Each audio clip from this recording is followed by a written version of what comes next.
questions that he was asking himself throughout the story. Where did I come from? Who's my birth mother? Why did she give me up? These are the same questions that I'd asked ever since I can remember. So that character was really the thing that I responded to and said, I have to tell this story. I understand how this kid thinks. I handcuffed myself to that script and I said, this is mine. I got to do this. I got to tell this story. This has been a topic I've been meaning to talk about for a very long time. Meet the Robinsons is a movie that means a lot to me. Not only my favorite animated movie ever, not only my favorite movie ever made, but it's quite possibly my favorite piece of media of all time. Now I know that's quite a bold statement to make, especially with the fact that when it comes to the large library of films that Disney has, this isn't really the first movie you think of. Or the second. Or the third.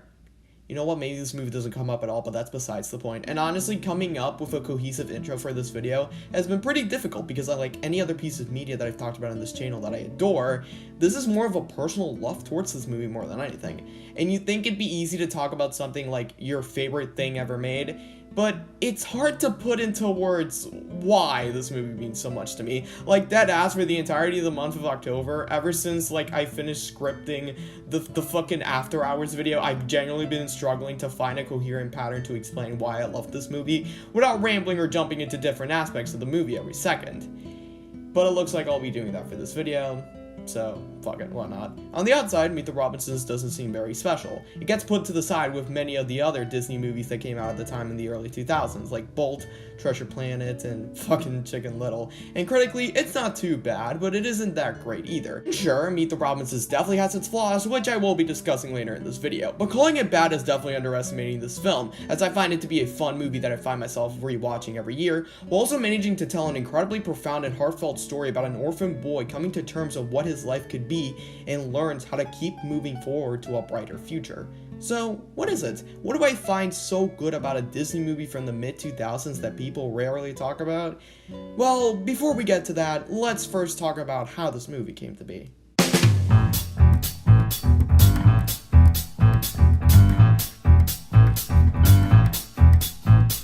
Meet the Robinsons was inspired by a small 29-page book that came out in the year 1990 named A Day with Wilbur Robinson. The book was written and illustrated by William Joyce, who over the years has written and illustrated many best-selling children's books. The story of A Day with Wilbur Robinson remains pretty simple. Louis goes to visit his friend Wilbur, and throughout the book, he meets each of Wilbur's relatives, from an aunt with a life-size train set to a cousin who owns an anti-gravity machine. Each relative is weird and unique as the last. In a behind-the-scenes video of the making of Meet the Robinsons, William Joyce said that he intended the book to be a fictional autobiography of what he imagined his childhood would be like, each member of the Robinson family being an exaggerated version of a person he knew in his family, and even places he visited as a kid ended up being a big inspiration towards the Robinsons' home. I wanted to do sort of a fictionalized biography of what my childhood had been like, or at least the way I wished my childhood had been.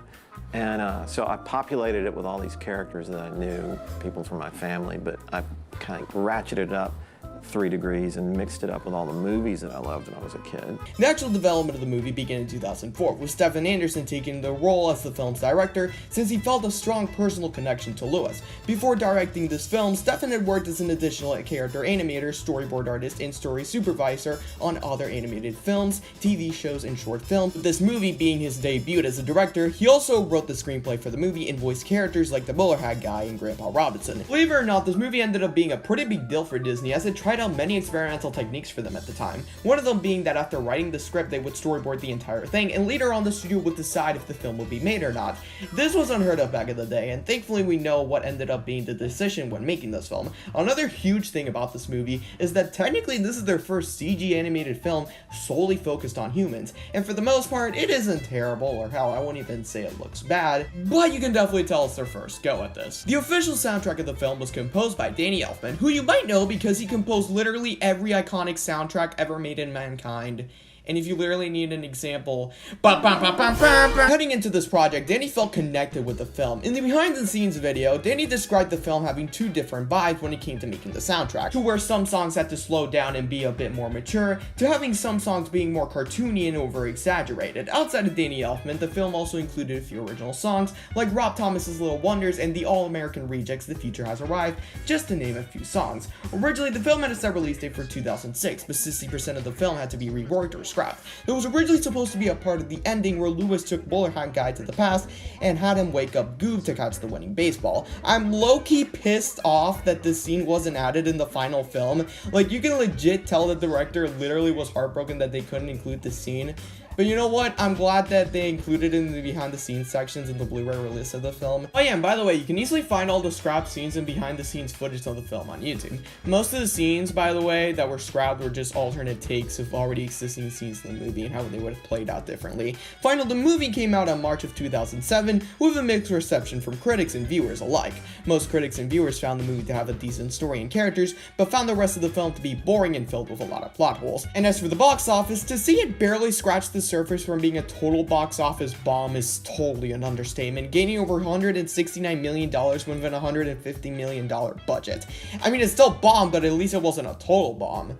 Wow, if I had a nickel for every time I reviewed one of my favorite movies of all time and it ended up being a box office bomb, I'd have 2 nickels, which isn't a lot, but it's weird that it happened twice, right? However, it was successful enough to get its own video game for consoles and handheld devices, which is fine, I guess. I never played them, but I guess they're just okay. I don't know. It was even considered to get its own direct-to-DVD sequel called Meet the Robinsons 2 First Date, but it was called off before any work of the movie was done, at least to my knowledge. You know, if you told me that in the past that I would write a 2-page brief history segment about Meet the fucking Robinsons, believe it or not, I would actually believe you, but that's besides the point. So with the history segment out of the way, let's talk about the actual film itself. However, unlike most of my other movie reviews, I decided it'd be better to go over the movie from start to finish and talk about each aspect as we go along. You got it? Good. Let's do it.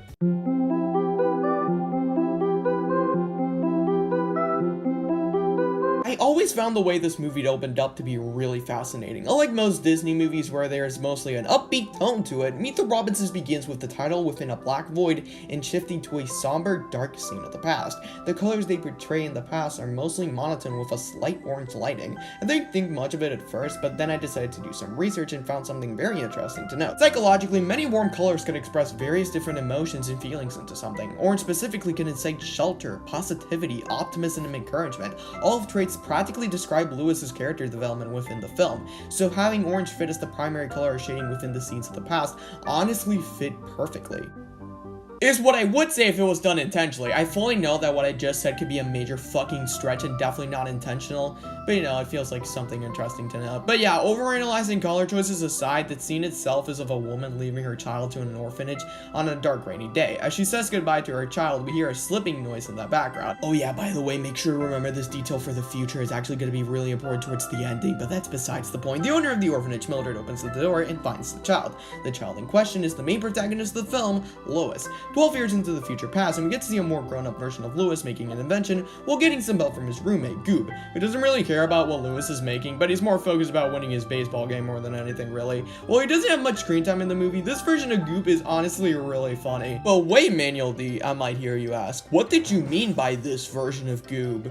Well, let me tell you about that in a little bit, because that's not important right now. What's important right now is that Lewis is showing off his love for inventing to a couple who's looking to adopt a kid. And what's the best way to show off your love for inventing? Why, showing a machine that combines peanut butter and jelly, of course. There's only one teeny smallish problem with it. The guy who's looking to adopt Lewis is allergic to peanuts. I don't know, but I feel like that would have been good information for Lewis to know before he showed it off, but okay. Lewis shows off the machine, and it doesn't work properly, so he gets peanut all over the guy, and the guy dies a very gruesome death. Yep, that's totally what happens. This is the last time we get to see him in the movie, so obviously he's dead. Okay, fine, the guy doesn't actually die, he's fine. The dude just so happens to get a few severe concussions afterwards, but that's besides the point. So obviously the couple isn't happy with what happened, and they head off. Not before telling Mildred about the experience and practically snitching on my boy Lewis. Poor guy, like, he cannot catch a break. And after overhearing the things that the couple said about Lewis, he heads off to the roof of the orphanage to lament what happened, with Mildred going there to confront Lewis about what happened. This is where we also find out that Lewis has been rejected to be adopted around 124 times. He talks to Mildred about how he feels that nobody, not even his own mother, wants him. I think that this is the first movie to really handle a subject like this, and it handles the subject with respect and care, while also creating a compelling conflict with our main protagonist to have throughout the entire movie. It's also made better with the fact that unlike most movies where the orphan is the protagonist, Mildred is a really nice and caring lady telling Louis that maybe his mother left him because he couldn't take care of him. And with that, Louis starts to believe that maybe what Mildred is saying is true. His mother really wanted him all this time. So he comes up with an idea that will help him remember what his mother looked like so he can finally find her. After looking at a weird looking poster outside, he gets the idea to create a memory scanner. And with that, we get a montage of Louis working on the scanner, doing research, talking about how the project works, building the thing, you know, all that nice and jazzy shit. However, the problem is that Louis is so focused about this to the point that he becomes distant with the world around him. He disregards the people around him, including potential adopted parents, in interviews he doesn't show up to, and keeps Goob up for multiple nights. This sets up the arc that Louis has to overcome through the movie, struggling to look towards the future while being so attached to the past. Not out of malice, although a certain character we'll talk about later definitely does that, but that's for later, but out of ignorance. But yeah, the montage ends with Louis finishing up his invention, just in time for him to test it out in the science fair. And this is where we transition to the part where I talk about the science.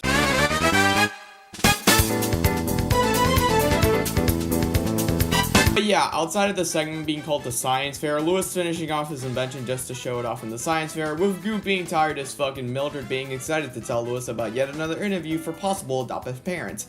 But Louis doesn't really seem to care. He's done being rejected and he's fully convinced that his future lies within the memory scanner. So he goes off to his school, which by the way, nice touch with the name, that's really cute. This entire science fair moment of the movie is really interesting with the way each scene is presented. We get introduced to the judges, Louis's teacher Mr. Willenstein, the school gym teacher who just so happens to have the best design in the movie, and a guest scientist judge named Dr. Lucille Krunkelhorn. Make sure to keep her in mind for later. We also get to see some science fair projects made by other students, including a model volcano that doesn't work, a fire ant farm, and something to do with frogs. While it might seem like filler noting this, it surprisingly builds up to an entire butterfly effect, but we'll talk about that in a bit. Speaking of which, Louis gets approached by a boy his age. This is Wilbur Robinson, the second main protagonist of the movie. He asks Louis if he's been approached by a man wearing a bowler hat, stating that both him and the strange man are both from the future. Louis is obviously skeptical about this and just brushes him off. Shortly after that, we get introduced to the main antagonist of the film, the fucking bowler hat guy Wilbur was just talking about. I really like the way bowler hat guy is introduced, in the corner of the science fair where no one can see him hiding in the shadows, giving it the feel that whatever this dude with a vendetta against a 12-year-old for some reason not given to the audience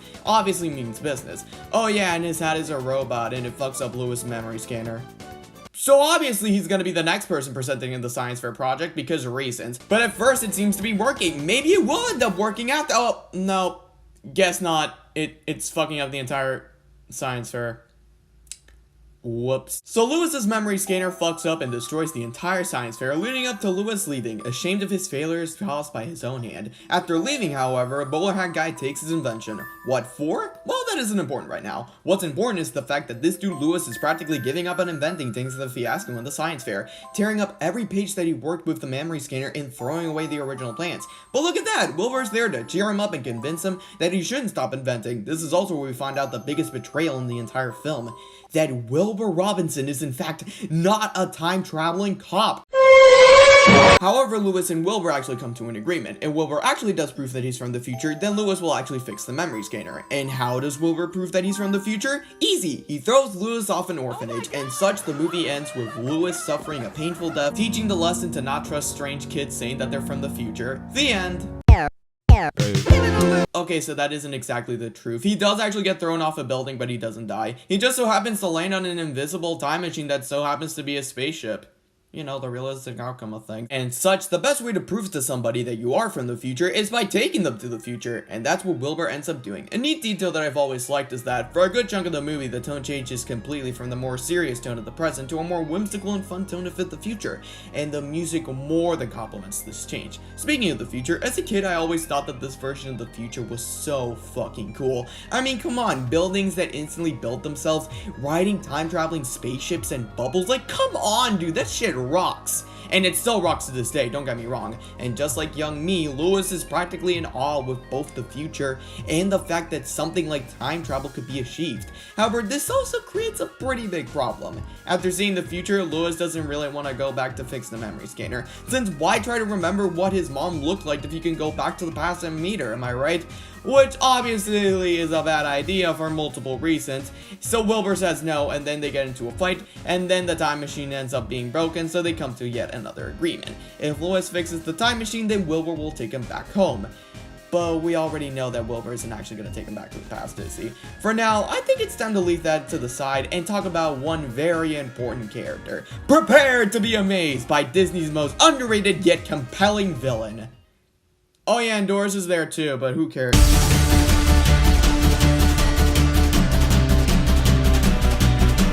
So what can I say about Mr. Bowlerhead Guy? Or should I say, Mike Jagubian?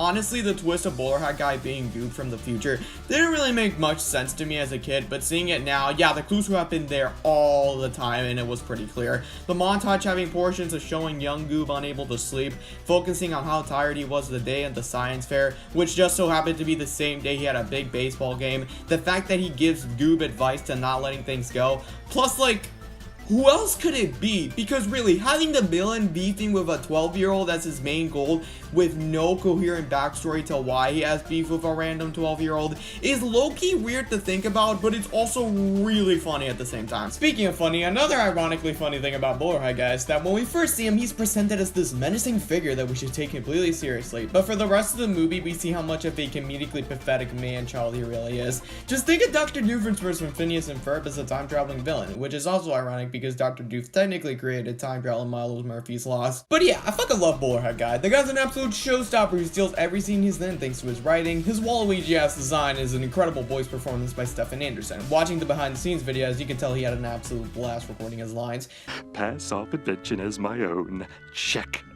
Oh, I love checklists. That said, not only do I think he's a hilarious villain, but he's unironically the best possible villain that a movie like this could have. Explained by Bowlerhead Guy himself, after Lewis kept him up all night working on the memory scanner, his baseball team loses the game thanks to Goob being too tired to catch the winning ball, which leads to his entire team beating him up. This was the only thing that Goob had in his mind, becoming so fixated that he blamed it on everything bad that happened to him. Eventually, we see him grow up to become Bowlerhead Guy while we hear through a radio all the accomplishments that Lewis has been receiving, until it comes to the conclusion that it's not his fault that his life fell apart, but it's because of Lois, growing jealous and resentful towards him. He's unable to move forward, and that's why I think he's the perfect villain for a movie like this. He's what Lewis could have become if Wilbur never ended up stopping him from inventing. Though I wish to see he ended up becoming a better person at the end of the film, we really don't know if that's the case, because after they restore the future back to normal, he's gone, only leaving his notebook, leaving a page with a question mark at the end, and walking away. While I like this ending, I much prefer the original ending they had for him. But what we are left off with is a villain that manages to mix comedy yet tragedy perfectly. And then there's Doris. You know, Doris, everyone's favorite Disney villain, right next to the aliens from Chicken Little. That was his mistake guy from Big Hero 6. And the yodeling guy from Home on the Range. So like, Doris is a hack created by some scientist guy that worked for Cornelius Robinson. And then one day the hat wakes up and says, damn, I'm low-key better than these people and I want to take over the world or something like that. I don't fucking know. So then bam, it becomes evil and they shut it off. But then it's revealed that it wasn't completely shut off and Doris escapes to do hat things. Except not really, because Doris finds Bowlerhead Guy the next thing throwing toilet paper at the Robinsons' house. So they decide to team up and take him down. So they steal the second time machine from the Robinsons because a certain someone couldn't close the garage door. So they steal the time machine and you know what happens next. They fuck up Lewis's machine, and then they take it to a business guy to pass it off as their own. The machine fucks up, they go to the future to capture Lois, and it leads to a very anticlimactic third act conflict that we'll discuss later on. The reason why Doris doesn't really work as well as the antagonist is Bowlerhead Guy is because, compared to him, Doris is just a one-note predictable boring antagonist that shouldn't have that much focus on. It's just a hat that wants to take over the world. That's about it. Yet at the same time, what did I expect from a bowler hat? Not really much, to be honest. Okay, I don't really care to talk about the hat anymore, so let's just move on. Instead, let's talk about the titular Robinson family and how they give this movie its own identity. Okay, I don't really have a joke to end this segue on. Let's just move to the next segment.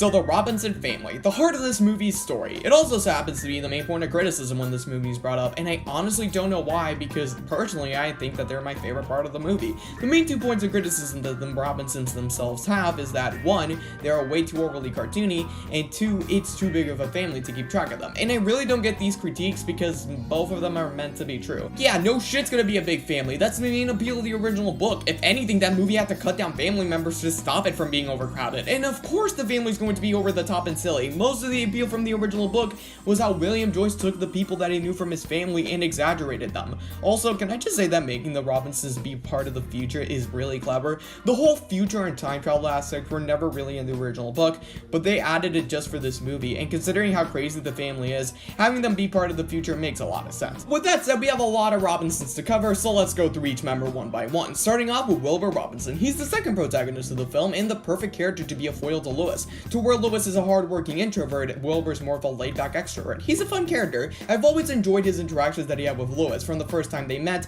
to when he explains his father motto while Lewis is trying to fix the time machine to their final interactions with the movie. His carefree attitude definitely makes some of his decisions questionable, and at first viewing he may seem like a jerk thanks to his constant lying that he did to Lewis, but then you realize why he's doing this in the first place. He can't really keep Lewis from staying with the Robinsons, or can't have Lewis see his mother in the past because it's gonna fuck up both of their future, and in Wilbur's case, his entire existence was in jeopardy. But outside of that, I think he's one of my favorite characters outside of Lewis and Bowler Hat Guy. Grandpa Robinson is the next Robinson we meet, and he's the main comedic relief when it comes to the Robinson family. His running gag is that his teeth always go missing, and when he meets Lewis, his teeth go missing, and Lewis helps him find them while Grandpa's introducing the rest of the family. He's definitely one of my favorite Robinsons as well because he's just really funny. Freddie Robinson is Wilbur's mom, and probably the most underrated character in this entire movie.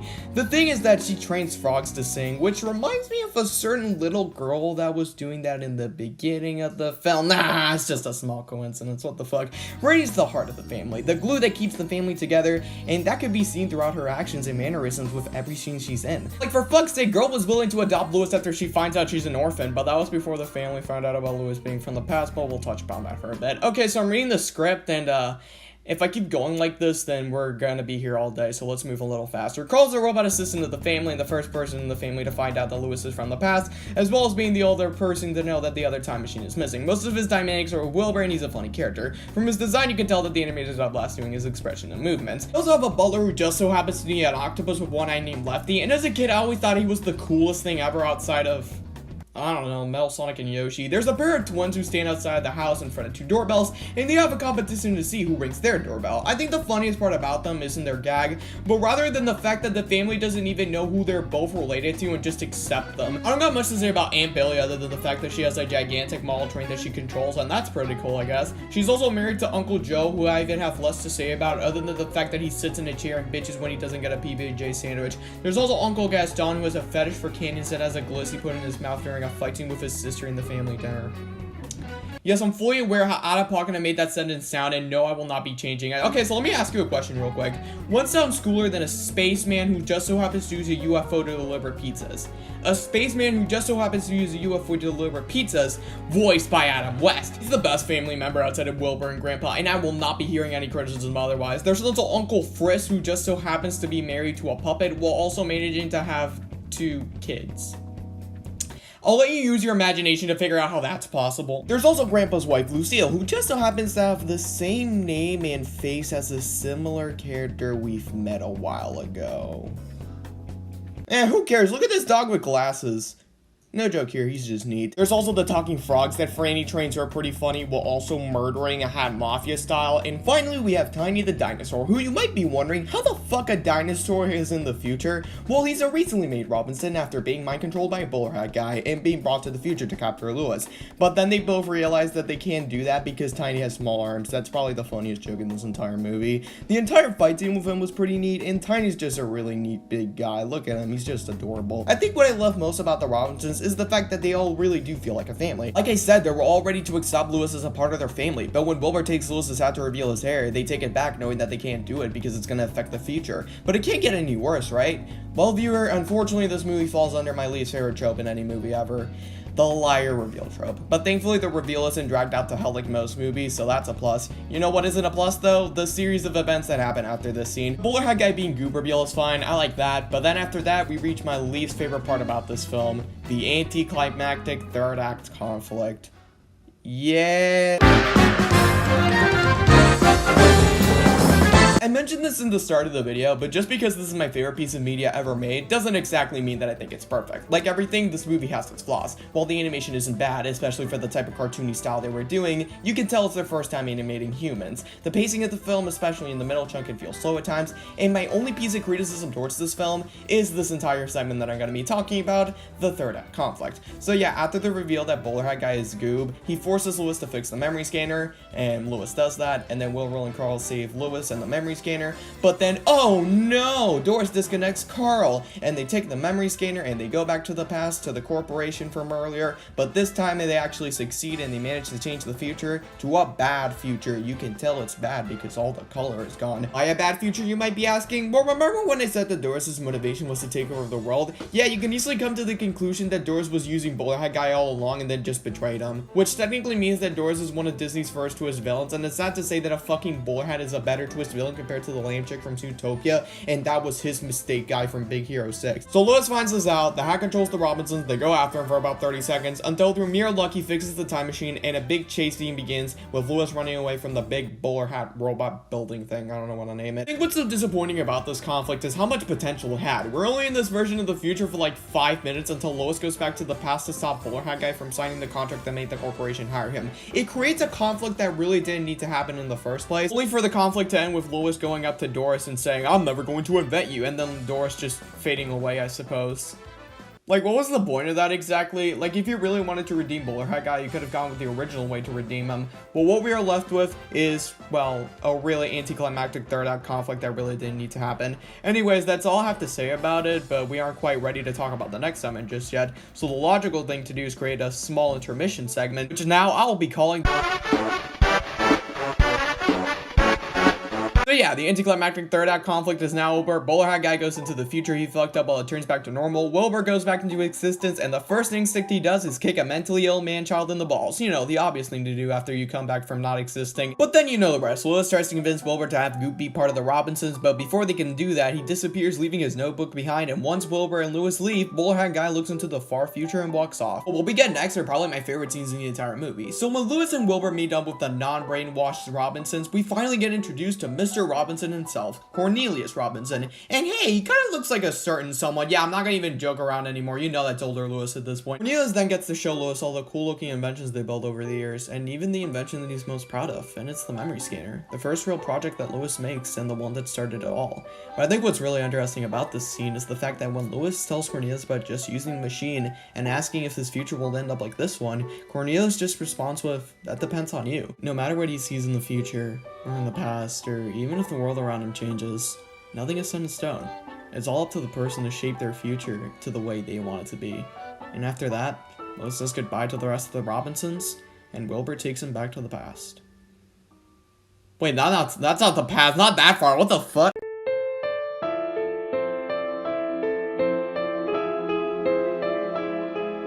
So for the most part, I've talked about some aspects of this movie I really love. But for the most part, these are just aspects that I've seen before in other pieces of media, some of which are objectively done better than this film. But this scene, this singular scene, is the thing that reinforces this movie to being my favorite piece of media ever. I mentioned before that Wilbur and Lewis had an agreement that if Lewis fixes the time machine, then Wilbur would take him back to the past where Lewis's mom left him in the orphanage. And although he wasn't planning to do it, he does it anyway. And while he knows that he's putting at risk Lewis's future while also including his own existence, he promised he'd do it and he kept his word, even with the fact that he's hesitant to do it. Now Lewis has the chance to see his mother. After all this time, he has the opportunity to meet his birth mother and convince her not to put him up for adoption. Let's be honest, if Wilbur had done this earlier in the movie, you know for a fact that Lewis would have been thrilled since this is the moment that Lewis has been longing for all his life. But now, after seeing what the future has in store for him, he stops himself from meeting her, realizing that it's okay to let go of the past and that he already has a family. So he slowly goes down the steps, but while doing so he slips on a stair. The same one that startled his mother in the beginning of the film, which is actually a really incredible touch that I found during my latest watch of the film. Lewis's mom leaves the young Lewis in the orphanage, and present Lewis goes up to the door of the orphanage, knocks at the door, and then leaves back to the present, knowing that everything will be okay. This scene shows how much Lewis has changed since the start of the film, going from a kid who so desperately wanted to meet his mom no matter what, to a kid who's optimistic about his future, a kid who finally learned the lesson to keep moving forward. In addition to the beautiful score, lighting, and animation, and just the beautiful tone, this scene will forever be one of my favorites ever made. So now Wilbur takes back Lewis to the present, and they say their goodbyes in a really wholesome way. Then Lewis goes back to the school to show the memory scanner, but he wakes up Goop first to catch the winning ball in his baseball game, which wraps up his story pretty nicely. The science fair is still a wreck from the first time he tried the memory scanner, but they still decided to give it another go since the special guest doctor wanted to be a volunteer, and it ends up working so well in fact that they end up finding out that Dr. Crockelorn is actually married to a younger version of Grandpa Robinson, which is honestly a pretty good twist. Definitely the best compared to the other twists in the movie. Oh yeah, and the little girl with the frogs in the start of the film, that's a younger version of Franny. Also a nice twist, I guess. I really do recommend watching this film twice just to notice the callbacks and foreshadowing in this film. And thus, the movie comes to an end, with Lewis packing his stuff up from the orphanage and saying goodbye to both Goove and Mildred, and he heads off with the doctor and her husband. They buy a house, which just so happens to be the Robinsons' home in the future, except less futuristic looking, which is obvious because it's the present, and we last see Lewis in his room, coming up with inventions, looking towards his future. And that was Meet the Robinsons, and even with all the praise I gave this film, I still don't think I gave it enough justice. This is my favorite piece of media ever made, thanks to its great humor, decent animation, and its absolutely spectacular story, which I think deserves to be talked about a lot more. If you haven't seen this film, I highly recommend it. It's a movie that I absolutely adore just because of how much comfort I find in it. It's a movie that I can look back at every year and appreciate something new about it every time, especially its message. Its message of just keep moving forward. So with that said, this has been Manuel D, and thanks for watching.